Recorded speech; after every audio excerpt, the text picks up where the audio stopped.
Hi guys, কেমন আছেন সবাই? আর একটা ভিডিও নিয়ে আসলাম। আর 3 থেকে 4 দিন পর ঈদুল আজহা ঈদ।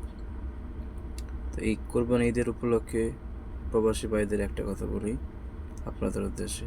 জানি যে এই মাসে সবাই ধার দেনা হোক, বেতন পেয়ে হোক, দেশে অনেক টিমিডেট পাঠাবেন, দেশে টাকা পাঠাবেন। তো ভাইটি, আপনাদের উদ্দেশ্যে একটা কথা বলি, দেশে টাকা পাঠাবেন, পরিবার ঈদ করবে, কোরবানি দিবে, কিন্তু আপনি একটা দেখেন যে আপনার টাকা দিয়ে তারা কোরবানি দেবে, কিন্তু সেই কোরবানির গোশ কোনো প্রবাসীর ভাই খেতে পারবে?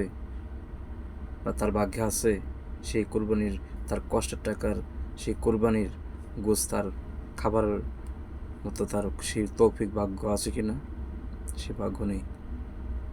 তো আমি এই কথাটাই বলতে চাই যে প্রবাসী ভাইরা, বোনেরা, আমার এই ভিডিওটা যে যেখানে দেখবেন, আপনাদের উদ্দেশ্যে একটা কথাই বলবো যে দেশে টাকা পাঠাবেন অবশ্যই সেফভাবে পাঠাবেন।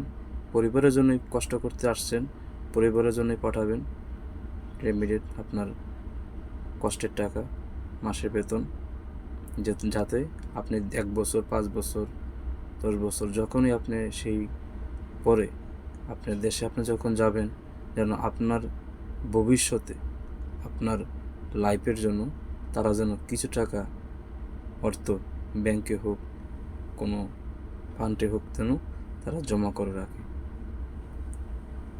এই উদ্দেশ্যে আমার এতটুকু ভিডিও। ভালো লাগলে অবশ্যই আমাকে সাপোর্ট করবেন। আল্লাহ হাফেজ।